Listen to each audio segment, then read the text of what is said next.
Фејми здраво, се започна од кинескиот град Вукан со коронавирусот глобално, а ти беше таму. Што правеше? Здраво, Јане.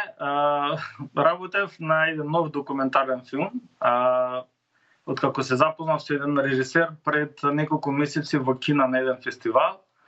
И ете, навргу после Оскарите дојде понудата за работа на овој документарен филм. Какво беше искуството во Вукан? Дај им на гледачите една перспектива со оглед дека животот конечно почна да се враќа во нормала од неодамна, метрополата и е реотворена.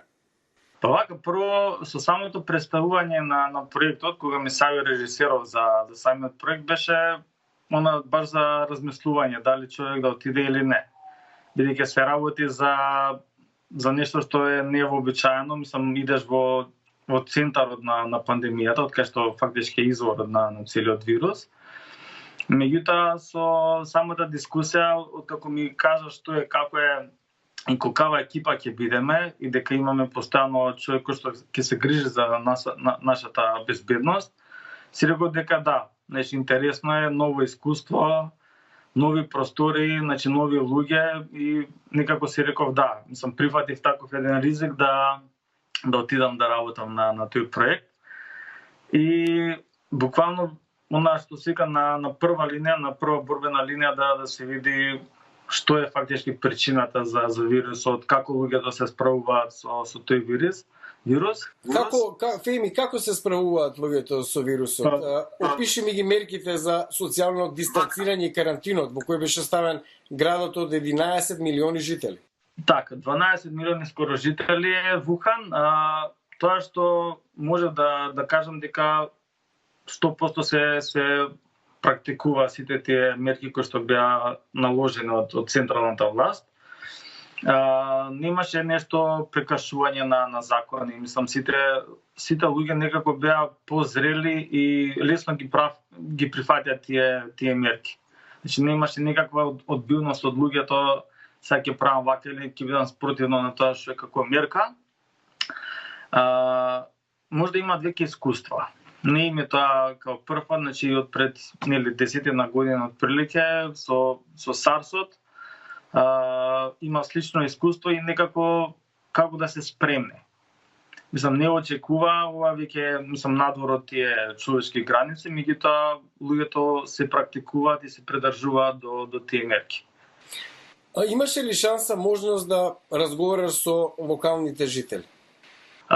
Постојано. Значи, од сам почеток, таму бев фактички од 15 март, па се до 28 април, имавме постојано контакти со локалното население, значи со лица кои што имале заболени, родени, па и починати, па дури и со лица кои што имале близок контакт, значи кои што биле заболени, па биле во карантини, во специјални оделенија кај што се чуваат тие пациенти. И искуството е всегда различно.